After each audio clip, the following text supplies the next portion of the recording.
আল্লাহ পাক আজকে আপনাকে হয়তো 1 কোটি টাকা দিয়েছেন, কালকে আল্লাহ না করুক 1000 টাকার জন্য মানুষের কাছে হাত পাততে বাধ্য করতে পারেন আল্লাহ পাক। এমনও কিন্তু দিন আসতে পারে, দিন সবার সবসময় সমান থাকে না। আজকে আপনার কাছে 1 কোটি টাকা আছে, কিছু মনে হচ্ছে না, কালকে কে জানে আল্লাহ না করুক যে 1000 টাকা কারো কাছে চাইতে হচ্ছে, 1000 টাকার জন্য ঠেকে গেছেন, হতে পারে না? তো রিজিককে মানুষ তাজিম না করলে রিজিক দূরে চলে যায়। দুটো বিষয় খেয়াল রাখবেন, দুটো বিষয়। এক হচ্ছে মাঝে মাঝে মনের মধ্যে কিছু আমল করার ইচ্ছা আসে না?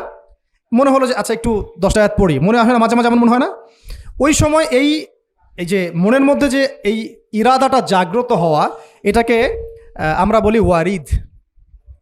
অন্য ভাষায় আপনি বলতে পারেন মেহমান। কি বলতে পারেন? এটা আল্লাহর পক্ষ থেকে আপনার কলবের মধ্যে মেহমান হিসেবে এসেছে। এখন আপনি যদি আমলটা করেন, সেই মেহমান বারবার আপনার কলবে আসবে। যদি আপনি ওই সময় আমলটা না করেন, মেহমান চলে যাবে, মেহমান অসম্মানিত হলে পরে আর আসবে না। একইভাবে রিজিক আল্লাহ পাক দিয়েছেন, এর তাজিম যদি করতে পারেন রিজিক বেশি আসবে। রিজিকের তাজিম সম্মান করতে না পারলে রিজিক আসবে না, বেশি কমে যাবে। উসমান রাদিয়াল্লাহু আনহু সবচেয়ে ধনী ছিলেন না? কেন জানেন? কেন? এটা কি জানেন কেন ধনী ছিলেন? একে তো তিনি প্রচুর দান সদকা করতেন, এটা তো আপনারা জানেনই। আরেকটা জিনিস অনেকে জানে না, তিনি উটের পিঠে বসেছিলেন, কিছু একটা খাচ্ছিলেন, এই 2-1 দানা পড়ে গেছে নিচে।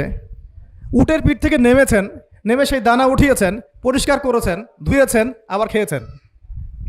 তার এই 2-4টা দানার কোনো কিন্তু মানে পরোয়া না করলেও চলে, তার প্রচুর অর্থ সম্পদ আছে। এত অর্থ সম্পদ যে তাবুক যুদ্ধের দিন 30,000 সেনাবাহিনীর দায়িত্ব নিয়েছেন।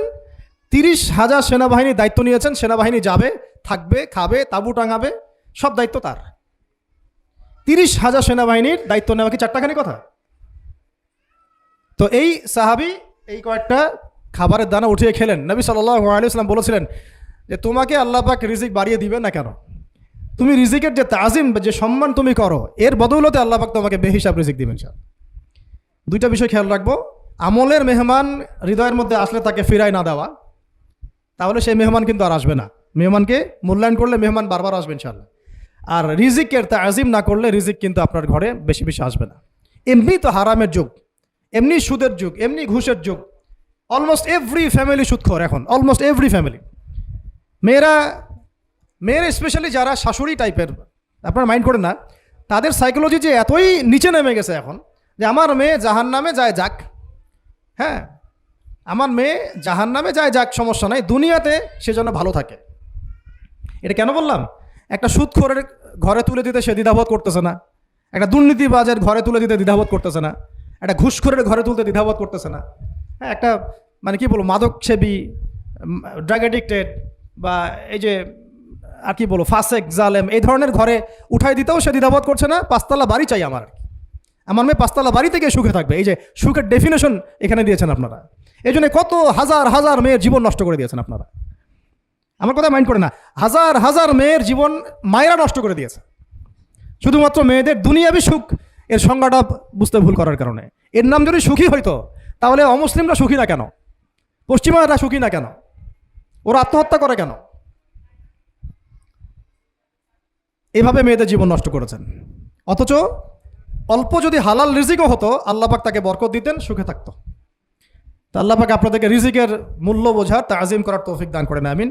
তো অনেক ভিতরে চলে যাচ্ছে আমি, সময় আমাদের হাতে আরও শর্ট হয়ে আসতেছে। তো এখানে একটা কথা বলে দিব যে রিজিকের প্রসঙ্গ যেহেতু আসছে, যে হালাল খেতে হবে আমাদেরকে, হারামের দ্বারস্থ হওয়া যাবে না। আপনার স্বামী যদি হারাম খায়, আপনি স্বামীকে বুঝান, তাকে ওই চাকরি ছেড়ে দিতে আপনি উৎসাহিত করেন। আমি আপনাদেরকে একটা অনেস্টির সাথে একটা কথা বলি, যত এই যে প্রশাসনে যত ঘুষখোর আছে, ঠিক আছে, যত দুর্নীতিবাজ আছে, যত মাদকসেবী আছে, মাদকের ব্যবসায়ী আছে, যত সুদখোর আছে, এরা সবাই কেন এই খারাপ কাজগুলো করে জানেন? তার স্ত্রীকে ভালো রাখার জন্যে, তার মাকে ভালো রাখার জন্যে, তার সন্তানদেরকে ভালো রাখার জন্য। তাহলে স্ত্রী হিসেবে, সন্তান হিসেবে, মেয়ে হিসেবে আপনি বলবেন যে আমাদের এইসব ভালোর দরকার নাই আব্বু, হে আমার প্রিয় স্বামী, আমার এসব ভালো দরকার নাই, হে আমার ছেলে, আমার এসব ভালোর দরকার নাই, তুই হালাল পথে থাক, ওইখানে তুই আমাকে ডাল ভাত খাওয়া, আমি খুশি আছি। এইভাবে আপনারা তাদেরকে মোটিভেট করেন, দেখবেন সমাজে হারাম কমে গেছে ইনশাআল্লাহ। আর হারাম খাওয়া এই ছেলে মেয়েগুলোও কিন্তু মানুষ হবে না। হারাম খাওয়া যে ছেলে মেয়েগুলো রক্ত মাংস করে উঠছে, এরাও কিন্তু মানুষ হবে না। আল্লাহ পাক আমাদেরকে হালাল খাওয়ার তৌফিক দান করেন, এবং হালালের জন্য আপনাদের ভূমিকা অনেক বেশি। আমরা উত্তরবঙ্গ সহ দেশের বিভিন্ন জায়গায় সফর করে যেটা দেখেছি, যত সুদী এনজিও আছে না, এনজিওগুলোর মধ্যে মহিলাদের নামই বেশি, জানেন? মহিলাদের নাম বেশি সুদী এনজিওতে। তো এই দাওয়াতগুলো আমরা মা বোনদেরকে দিতে চাই যে কোনো অবস্থাতে যেন হারাম রিজিকের দিকে আপনারা না ধাবিত হন এবং রিজিকে তাজিম করেন, পরিবারের মধ্যে হৃদ্যতা ভালোবাসা বজায় রাখেন, একে অপরকে বিশ্বাস, সম্মান এবং শ্রদ্ধা করেন। ইনশাআল্লাহ তাআলা আপনাদের পরিবারও সুখী হবে, রিজিকও সুন্দর হবে এবং রিজিকে বরকত হবে ইনশাআল্লাহ। এরপরে আমি দু একটা পয়েন্ট নোট করেছি, বলে শেষ করে দিচ্ছি যে এটা স্পেশালি আমি আমাদের ওইসব দিনই বোনদেরকে বলতে চাচ্ছি যে বোনেরা এখনও বিয়ে শাদী করেন নাই। সেটা হচ্ছে যে বিয়ে করার আগেই দিনের বেসিক লেখাপড়া শেষ করেন। এত পাগল হওয়ার দরকার নেই। চরিত্র হেফাজত হচ্ছে না, রোজা রাখেন, ঠিক আছে? দিনই পড়াশোনা আগে শেষ না করে বিয়ে করতে যায় না। বহু আলেমা যারা মাদ্রাসা লাইনের ছাত্রী ছিল, দিনই পড়াশোনা শেষ না করে বিয়ে পিড়িতে বসার কারণে কেরিয়ার ধ্বংস হয়ে গেছে। বিয়ে পরে করেন, আগে পড়াশোনাটা, তুলনামূলক পড়াশোনাটাকে শেষ করে নেন। তুলনামূলক পড়াশোনা শেষ করতে 18 থেকে 20 বছর বেশি লাগে না। যদি আপনি শুরু থেকে শুরু করেন, একদম 18 থেকে 20 বছর হতে হতে আপনার পড়াশোনা মোটামুটি শেষ হয়ে যাবে। আর যে সাবজেক্টগুলো বললাম আমি, ওইগুলোই বেসিক পড়াশোনা। এখন এটা হয়তো সবার ভাগ্যে নসিব নাও হতে পারে, সেক্ষেত্রে বিকল্প অপশন আমরা যাব। কিন্তু আগে মূলনীতি হচ্ছে একটা লেভেল পর্যন্ত পড়াশোনা করার পরেই বিয়ে করেন, কারণ বিয়ের পরে আপনার যত রেসপন্সিবিলিটি আসবে, এটা তখন পড়াশোনা মেনটেন করা এতটাও সহজ না, প্রায় অসম্ভবের পর্যায়ে পড়ে যায়। আর দু একটা বাচ্চা কাচ্চা হয়ে গেলে তো তখন আর কোনো কথাই নাই। তাহলে আপনারা কি আমাদেরকে আয়েশা রাদিয়াল্লাহু আনহার মতো একটা প্রজন্ম দিতে পারবেন না? যদি এটা আপনাদের উদ্দেশ্য হয়, সেক্ষেত্রে কি পড়াশোনা শুরু থেকে করা উচিত না? এখন এই সুযোগটা আমাদের সব বন্ধুদের সামনে হয়তো থাকে না, এই জন্য আমরা বললাম যে বিকল্প অপশনগুলোতে আপনারা দিন শেখার চেষ্টা করেন। আর এরপরে যখন বিয়ে করবেন, পড়াশোনা মোটামুটি শেষ হয়েছে, বিয়ে করবেন, এখন 18-20 বছর বয়স হয়ে গেছে, এখন আল্লাহর ওয়াস্তে দুনিয়াবি বিষয়কে সর্বোচ্চ অগ্রাধিকার দিয়েন না। আজীবন পস্তাবেন, এবং একবার পস্তানো শুরু করলেই পস্তানো আজীবনও শেষ হবে না। তখন মেইল করে মেসেজ করে কোনো লাভ হবে না, কারণ আপনি বিয়ের আগে দিনকে প্রাধান্য দেন নাই, বরং দুনিয়াকে প্রাধান্য দিয়েছিলেন। আপনি বিয়ের আগে দিনকে প্রাধান্য দেন নাই, বরং দুনিয়াকে প্রাধান্য দিয়েছেন। যখন আপনি সবসময় পরকালকে, আল্লাহকে, তার রাসূলকে প্রাধান্য দিবেন, দিনকে প্রাধান্য দিবেন, দুনিয়া আল্লাহই গুছিয়ে দিবেন। আর যখন আপনি দুনিয়াকে সর্বোচ্চ অগ্রাধিকার দিবেন, দিন আপনার কাছ থেকে দূরে সরে যাবে। দিনের একটা গায়রত আছে, একটা ব্যক্তিত্ব, দিনের একটা স্বতন্ত্র গায়রত আছে, সে সবার কাছে ধরা দেয় না। যে তাকে মূল্যায়ন করে তার কাছেই দিন আসে, যে তাকে মূল্যায়ন করে না তার কাছে দিন আসে না। তো দিনদার ছেলেকে প্রাধান্য না দিয়ে বিয়ে করতে যায় না, জীবনটা ধ্বংস হয়ে যাবে। হ্যাঁ, আমি বলছি না দিনদার ছেলে মাদ্রাসাতেই থাকে, না, ইঞ্জিনিয়ার লাইনেও থাকতে পারে, ডক্টরও হতে পারে, ইঞ্জিনিয়ারও হতে পারে, কিন্তু এটা বাহ্যিকভাবে এটাকে জাস্টিফাই করাটাও ডিফিকাল্ট। কিছু ক্রাইটেরিয়া দেখে আপনি একটু আন্দাজ করতে পারেন, পুরোপুরি হয়তো কখনোই বুঝতে পারবেন না। সেটা হচ্ছে দিনের প্রতি তার ফিকির কেমন, দিন নিয়ে তার কাজ কেমন, তার লাইফস্টাইল কেমন, তার পরিবার কেমন, কোন পরিবেশে সে বড় হয়ে উঠেছে, তার একাডেমিক্যাল সার্টিফিকেট কেমন, তারপরে তার দাওয়াতের মেহনতে অ্যাক্টিভিটিস আছে কিনা, বা ব্যবসা হালাল কিনা, বা চাকরিটা হালাল কিনা, নামাজ ঠিক আছে কিনা, তার মধ্যে সুন্নাহ আছে কিনা, এগুলো কিছু বাহ্যিক সাইন যেগুলো দেখে আমরা একটা আইডিয়া নিতে পারি। তারপরে বলবো যে এখানে 100% আপনি এনশিওর হতে পারবেন না, ওইটা আল্লাহ পাকের হাতে। তো ওইটাও যদি এনশিওর করতে চান তাহলে কি করতে হবে? তাহলে নিজেকে দিনদার হতে হবে। আমি নিজে যদি ভালো দিনদার হই তাহলে ইনশাআল্লাহ আল্লাহ পাক আমাকে দিনদার স্ত্রী দিবেন। নিজে দিনদার না, তাহলে কি রেডিমেড দিনদার ছেলে আসবে? কখনই আসবে না। দোয়া করতে হবে, রব্বানা হাব লানা মিন আজওয়াজিনা ওয়া যুররিয়াতিনা কুররাতা আয়ুন ওয়াজআলনা লিল মুত্তাকিনা ইমামা। দোয়া করতে হবে যে রব্বি হাবলি মিনাস সালিহিন, রব্বি হাবলি মিন লাদুনকা যুররিয়াতান তাইয়্যিবা ইন্নাকা সামিউদ দুআ। এই বিষয়গুলো থেকে খেয়াল রাখবেন। আর শরীয়তের মেজাজ মাথায় রাখা। শরীয়তের মেজাজের কথাটা আজকে এই জন্য বলছি যে আমরা আমাদের দেশে যে প্রবলেমটা দেখি, ইসলামের পূর্ণাঙ্গ বিষয়গুলো মানুষ মাথায় রাখতে চায় না। ইসলামে যেমন নামাজ, রোজা, হজ, যাকাত আছে, ইসলামে কিন্তু দাওয়াত, তাবলিগ, জিহাদও আছে, তাই না? ইসলামে কিন্তু শরিয়া আইনও আছে, হুদুদ, কেসাস আছে, ইত্যাদি আছে। আমাদের সমাজে দেখেন নামাজ শব্দ পরিচিত, কিন্তু কেসাস শব্দ পরিচিত না। কেসাস মানে কয়জন জানেন যে কেসাস শব্দ অর্থ কি? অনেকেই জানে না। কিন্তু কেসাস একটা কোরআনের একটা ফান্ডামেন্টাল বিধান, যে কেউ যদি আপনার চুরি করে হাত কেটে ফেলতে হয়, কেউ যদি ব্যভিচার করে বেত্রাঘাত করতে হয়, বিবাহিত হলে রজম করতে হয়, কেউ যদি মুরতাদ হয় তারও মৃত্যুদণ্ড শাস্তি আছে, কেউ শাতেমে রাসূলকে গালি দিয়েছে তারও মৃত্যুদণ্ড আছে। এরকম অনেক বিধান আছে, হুদুদ এবং কিসাস আছে। হত্যার বদলে হত্যা, চোখের বদলে চোখ, জানের বদলে জান। আমাদের সমাজে এগুলো পরিচিত না। নামাজ পরিচিত কিন্তু, তাসবিহ তাহলিল পরিচিত, ঠিক আছে। এরকমই সমাজেও বহু বিবাহ এটা অপরিচিত। হ্যাঁ, আপনি একটা বিয়ে করে বাইরে 4টা 5টা 6টা মেয়ের সাথে খারাপ সম্পর্ক করলে সমাজ এটাকে প্রমোট করে, এটাকে কাছে আসার গল্প নাম দেয় আর কি। কিন্তু একটা মেয়ের পুরো জীবনের রেসপন্সিবিলিটি আপনি নেবেন হালালভাবে, তখন সমাজ আপনাকে বাঁকা চোখে দেখবে এবং বিতর্কিত করবে। তো আমরা এখনও ওই ইসলামের ওই মেজাজে যাইতে পারি নাই। আমার মেয়েকে বড় করার সময় এটা তার মাথায় ছোট থেকে দেওয়া উচিত যে হ্যাঁ, ইসলামে কিন্তু বহু বিবাহের ব্যাপারও আছে, ওকে ওইভাবেই ওই মেজাজেই বড় করা উচিত। এখানে আরেকটা প্রশ্ন আসতে পারে যে এটা তো ঐচ্ছিক। অবশ্যই ঐচ্ছিক, কেউ চাইলে করতে পারে, কেউ চাইলে নাও করতে পারে, সবার উপর এটা ফরজ না, কখনোই না। এবং এটাকে আমরা বড় বড় স্কেলে এটাই সুন্নত এটাও বলতে পারবো না। ওইটা একটা নির্দিষ্ট প্রেক্ষাপটে অ্যাপ্লাই করার বিষয় ছিল।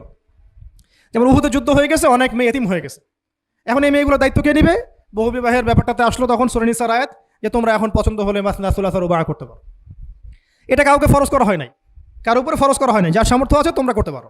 খালাস, ওই মেয়েগুলোর দায়িত্ব নিয়ে নেওয়া হলো রাষ্ট্রীয়ভাবে, এবং তারা সম্ভ্রম পেলো, সম্মান পেলো, গার্ডিয়ানশিপ পেলো, তাদের সমস্ত অধিকার ফিরে পেলো। এটা ইসলামের একটা বিধান আছে।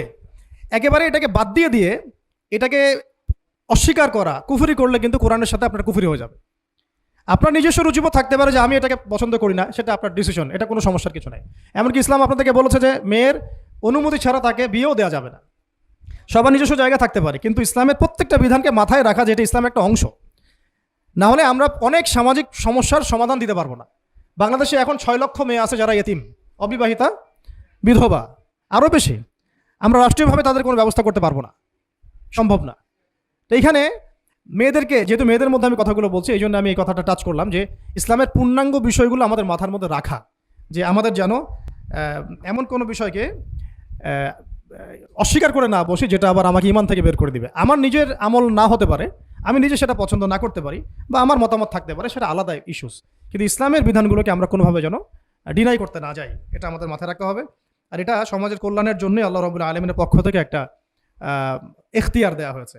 আর দুটা বিষয় বলে শেষ করে দিচ্ছি, সেটা হচ্ছে ওই যে ইলমের কথা বলেছিলাম শুরুতে, এর সাথে আমি আমার ব্যক্তিগত জীবন থেকে বলছি আর 3টা জিনিস ইলমের সাথে খুব বেশি কানেক্টেড, এটা মাথায় রাখবেন। একটা হচ্ছে আদব। একটা কি?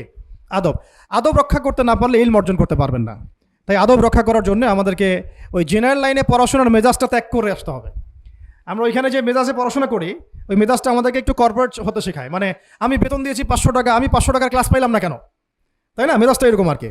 অথচ এখানে ওস্তাদের দোয়া নেওয়ার জন্য আমাদেরকে সিরিয়ালে দাঁড়িয়ে থাকতে হবে। এটা হচ্ছে এই প্ল্যাটফর্ম, এটা হচ্ছে ওই অন্য জায়গা। এখানে একজন নবী হয়েও মুসা আলাইহিস সালাম যুগের পর যুগ হাঁটছেন এমন একজন ব্যক্তির সাক্ষাতের জন্য যিনি তার চেয়ে বেশি জ্ঞানী, তার নাম খিদির আলাইহিস সালাম, যিনি তাকে সাথে নিতে চাচ্ছেন না। তিনি বলছেন যে ইন্নাকা লান তাসতাতিআ মাইয়া সাবরা, তুমি তো আমার সাথে ধৈর্য ধরতে পারবে না। কিন্তু মুসা আলাইহিস সালাম তারপরও চললেন, বারবার প্রশ্ন করলেন, কিন্তু শেষ পর্যন্ত সম্পর্ক কিন্তু নচ্ছেদ হয়ে গেল। মনে আছে কি? হাদিস সূরা কাহফের কথা বলছি। তো এটা হচ্ছে এই ইলমের জায়গাটা এমন একটা ইলমের জায়গা যেখানে আদব রক্ষা না করলে ইলম পাওয়া যাবে না। আরেকটা বিষয় হচ্ছে তাসকিয়া, ইলম অর্জন করে ওস্তাদের কাছ থেকে দোয়া নেওয়া এবং আত্মশুদ্ধি অর্জন করা। মনের মধ্যে কোনো হিংসা না রাখা। আমাদের সবার এখন মনের মধ্যে যে হিংসা দিয়ে ভর্তি, হিংসাগুলোকে ছেড়ে দেন, মন বড় করে ফেলেন, আল্লাহর জন্য ছেড়ে দেন, হিংসা ত্যাগ করেন, গীবত করা বন্ধ করে দেন, অপবাদ দেয়া তো একেবারেই নিষেধ, পরশ্রী কাতরতা ছেড়ে দেন, মনটাকে একদম খালেস করে রাখেন। একদম সাহাবী সম্পর্কে নবীজি বলছেন, এই যে এখন যে সাহাবী ঢুকবে মসজিদে ও জান্নাতি, সবাই আগ্রহ নিয়ে বসে আছে, কে এসে ঢুকলেন? জান্নাতি। পরের দিনও সেম কথা, এখন যে ঢুকবে সে জান্নাতি। সেম সাহাবী ঢুকলেন, পরের দিনও সেম কথা, এখন যে ঢুকবে সে জান্নাতি। সেম সাহাবী ঢুকলেন। এবার একজন সাহাবী কৌশল করে তার বাসায় গেলেন, দেখি তো কি আমল করে সে। তো দেখলেন তো রাত্রেবেলা তাহাজ্জুদে উঠতেছে না, এশার নামাজ পড়ে ঘুমাই গেছে, ফজরের নামাজে উঠলো। 3 দিন থাকলেন, 3 দিন সেম। তখন তিনি বলেন, আচ্ছা ভাই, তোমার ব্যাপারে নবীজি এরকম মন্তব্য করেছেন, তোমাকে তো এমন কোনো খাস আমল করতে দেখলাম না। তো তিনি বলছেন, আচ্ছা একটা বিষয় হতে পারে, আমি অত বেশি আমল হয়তো করি না, কিন্তু আমি যখন ঘুমাতে যাই আমি সবাইকে মাফ করে দিয়ে ঘুমাই। মন ফ্রেশ, মনটা থেকে সব বের করে দাও, এটা তাসকিয়া। এটা ইলমের সাথে সম্পৃক্ত। আল্লাহ পাক আমরা সবাইকে এই বিষয়গুলো বোঝার তৌফিক দান করেন, আমিন। আর এরপরে আমি বলবো যে সন্তান প্রতিপালনে যত্নশীল হন, কারণ এরপরে তো আমাদের অ্যাসেট তারাই। এবং মেয়েদেরকে আমি বলবো যে আপনারা বেশি বেশি সন্তান নেবেন। কে শিখাইছে একটা বাচ্চা নিতে হবে, 2টা বাচ্চা নিতে হবে? এগুলো বোগাস কথাবার্তা পশ্চিমারা শিখাইছে। আর নবী সাল্লাল্লাহু আলাইহি ওয়াসাল্লাম কি বলেছেন? আমি সেই নারীদেরকে নিয়ে গর্ব করব যেই নারীরা বেশি বেশি সন্তান জন্ম দিতে পারে। আমি আমার উম্মতের সংখ্যা নিয়ে গর্ব করব। হ্যাঁ, সবার ফিজিক্যাল কন্ডিশন এক না হতে পারে, কিন্তু এই মানসিকতাটা ত্যাগ করতে হবে যে আমার একটাই, দুটি সন্তানের বেশি নয়, একটি হলে আরও ভালো হয়, এইসব পশ্চিমা তন্ত্রমন্ত্র বন্ধ করতে হবে। ঠিক আছে, এরপরে বলবো যে মিডিয়া দিয়ে, আচ্ছা, এই সন্তান প্রতিপালনের ক্ষেত্রে একটা কথা বলে দিই যে প্যারেন্টিংয়ের অনেক বই বাজারে বের হয়েছে, প্যারেন্টিং টিপস আছে। এই প্যারেন্টিংটা নিয়ে আলাদা ইনশাল্লাহ একদিন সেশন করবো, এখানে অনেক কথা বলার আছে। সন্তান প্রতিপালন একটা শিল্প, সন্তান প্রতিপালনটা একটা শিল্প, খুব ধৈর্যের কাজ, সবরের কাজ, লেগে থাকার কাজ। সন্তানকে সময় দেওয়া, ওর খাবারের দিকে খেয়াল রাখা, ওর মানসিকতা দিকে খেয়াল রাখা, ওর ফিজিক্যাল অ্যাক্টিভিটিস দিকে খেয়াল রাখা, ওর মানে আত্মা দূষিত হয়ে যাচ্ছে কিনা এটা খেয়াল রাখা, ওর ভালো একাডেমিক পরিবেশ নিশ্চিত করা, ভালো ওস্তাদ দেওয়া, ওর সাথে মেশা, ওকে আদর করা, অনেক কিছু আছে। এটা নিয়ে ইনশাল্লাহ আমরা একদিন আরেকটা সেশন করবো ইনশাল্লাহ। তো সন্তান প্রতিপালনের সাথে আমি বলবো যে প্রচলিত যে মিডিয়াগুলো, এই জি বাংলা, স্টার জলসা, এই যে পিছনে লেখা আছে যে অপসংস্কৃতি, এক কথায় বিজাতীয় অপসংস্কৃতি, এই মিডিয়াগুলো বাসা থেকে বন্ধ করে দেন বা একেবারে টেলিভিশনের দরকার নেই বাসায়। অনলাইনে আমরাও কিছু কিছু ক্ষেত্রে আসলে আমরাও অনলাইনের মধ্যে ডুবে গেছি। আমি নিজেও ফিকির করছি, চেষ্টা করছি এখান থেকে বের হওয়ার জন্য, আপনারাও বের হন, মানে প্র্যাকটিক্যাল জীবনে আসেন। এটা একটা ভার্চুয়াল জগৎ, এখান থেকে আমরা যা দেখি এটা আমাদের মাথার মধ্যে প্রভাব বিস্তার করে। বহু সামাজিক ঘটনা এবং পারিবারিক অঘটন এই ফেসবুক, ইউটিউব থেকে হচ্ছে। এই কন্টেন্টগুলো দেখা আমাদেরকে বন্ধ করতে, বাস্তবতার সাথে এগুলো কোনো সম্পর্ক নেই। আমাদের কিতাব পড়ার অভ্যাস বেশি করে বাড়াতে হবে, ওস্তাদদের সহবতে যাওয়া, আমল করা, কান্নাকাটি করা, দোয়া করা, ইস্তেগফার করা, আল্লাহর সাথে কানেকশন। আল্লাহ পাক আমাদেরকে মিডিয়ার এই রং ঢং বলি আমি, মিডিয়ার এই রং ঢংগুলো ত্যাগ করতে হবে। মিডিয়া একটা কিছু দেখলে আমাকে কেন কিনতে হবে? কেন আমি একটা মিডিয়াতে দেখলাম যে এরকম একটা নতুন অর্নামেন্টস আসছে, আমাকেই কেন কিনতে হবে? কেন আমি ওইটার জন্য আবার বাসা চাপ দিব? কেন ওইটা আমি আমার পরিবারে ফাসাদ সৃষ্টি করার কারণ হবে? প্রয়োজন নাই। আর আমাদের মানে মাদ্রাসার মেয়েদেরকেও এসব থেকে দূরে রাখতে হবে, মিডিয়া থেকে দূরে রাখতে হবে। মানে সব মিডিয়া উপকারী না, বরং মিডিয়ার মধ্যে 99%ই ইসলামিক মিডিয়া না। যদি এটা হতো যে সব এর মধ্যে অ্যাটলিস্ট 10% ইসলামিক মিডিয়া, তাহলে বলতাম ওগুলো অ্যাটলিস্ট দেখেন। কিন্তু এখানে কিন্তু সেই সুযোগটাও পাচ্ছেন না। খুব কম মিডিয়া আমাদেরকে প্রকৃত বিষয়টা শেখায় এবং সত্যের কাছাকাছি নিয়ে আসে। বেশিরভাগ মিডিয়াই প্রতারণাপূর্ণ এবং কর্পোরেট সেকশন, এগুলো থেকে আল্লাহ পাক আমাদেরকে দূরে থাকার তৌফিক দান করেন এবং এই কালচারগুলো ছেড়ে দেন। হিন্দুদের কালচারের সাথে আমাদের কী সম্পর্ক? আমরা মুসলিম, আমরা মুহাম্মদ সাল্লাল্লাহু আলাইহি ওয়াসাল্লামের উম্মাহ। আমাদের সাথে মুশরিকদের কী সম্পর্ক? আমাদের সাথে ইহুদিদের কী সম্পর্ক? আমাদের সাথে খ্রিস্টানদের কী সম্পর্ক থাকতে পারে? আমরা কেন ওদের সংস্কৃতি গ্রহণ করব? কিসের জন্মদিন, কিসের মৃত্যু দিবস, হ্যাঁ, কিসের এসব গায়ে হলুদ, কিসের এসব বৌভাত, এগুলো কি? এগুলোর সাথে আমাদের কী সম্পর্ক? আমাদের সাথে সম্পর্ক হচ্ছে হিজাবের, সালাতের, তাসবির, সিজদার, জায়নামাজের, আতরের, খুশবুর, মিসওয়াকের। আমাদের সাথে এগুলো সম্পর্ক। আমাদের সাথে সম্পর্ক হিজাবের, আমাদের সাথে সম্পর্ক ইসলামিক ক্যালিগ্রাফির, আমাদের সাথে সম্পর্ক কোরআনের, হাদিসের, সিরাতের, লেখাপড়া, ইলমি পরিবেশের, তাসাউফের, এগুলো আমাদের কালচার। তো কালচার খুব ইম্পর্টেন্ট। কালচার থেকে দূরে সরে গেলে আমাদের আকীদা নষ্ট হয়ে যায়। আল্লাহ পাক আমাদেরকে আমাদের কালচার ধরে রাখার তৌফিক দান করেন। আর দুটো কথা হচ্ছে, হিজাবে কঠিন হন, হিজাব একটু কঠোর হয়ে যান। এটা নিয়ে হয়তো আলোচনা শুনেছেন আপনারা, আমি জানি না পয়েন্টটা এসেছিল কিনা। তো হিজাবে আরও অনেক কঠিন হতে হবে আমাদেরকে, আস্তে আস্তে আরও। একবার তো হয়তো আপনারা সব কিছু শক্ত করে ধরতে পারবেন না, অ্যাটলিস্ট আপনার ধারাবাহিকতা বজায় রাখ। হিজাবে অনেক কঠিন হওয়ার চেষ্টা করি। আমাদের অনেক দিনই বোনকে আমরা একটু ক্যাজুয়াল দেখি হিজাবের ব্যাপারে, এটা থেকে আপনার বের হওয়ার তৌফিক দান করেন, আমিন। আর একটা মেয়েদেরকে একটা নসিহত করবো, স্পেশালি যে অল্পে তুষ্ট থাকেন, ইনশাল্লাহ জীবনে সুখী হয়ে যাবেন ইনশাল্লাহ। আর শেষ কথা হচ্ছে, আলেমা হওয়ার চেষ্টা করেন, দায়ী হওয়ার চেষ্টা করেন এবং মেয়েদের মধ্যে ব্যাপক দাওয়াতি কাজ করার চেষ্টা করেন। এইটা জীবনের লক্ষ্য উদ্দেশ্য বানায় নেন ইনশাল্লাহ। আপনার জীবনের লক্ষ্য যদি এমনই হয়, দেখবেন এমনই জীবন সঙ্গিনী আপনি পেয়েছেন যার জীবনের লক্ষ্য সেম, তখন দুজনে মিলে আপনি কাজ করতে পারবেন ইনশাল্লাহ। আমাদের এখন প্রচুর আলেমা দরকার, আমাদের প্রচুর দায়ী বোন দরকার, আমাদের মুআল্লিমা, শিক্ষিকা বোন দরকার। ঠিক আছে, আমাদের প্রত্যেকটা ডিপার্টমেন্টে এরকম যোগ্যতা সম্পন্ন দিনী বোনদেরকে দরকার। তো এইটা তো আর একা আমাদের পক্ষে গড়ে তোলা সম্ভব না। সবাই আমরা যদি হাত লাগাই এবং আমাদের উম্মাকে নিয়ে ফিকির করি, ইনশাআল্লাহ তাআলা আজকে যে বিষয়গুলো আলোচিত হলো, এগুলো ইনশাআল্লাহ শুধু তাত্ত্বিক কথাবার্তায় সীমাবদ্ধ থাকবে না, ইনশাআল্লাহ বাস্তবেও রূপ লাভ করবে।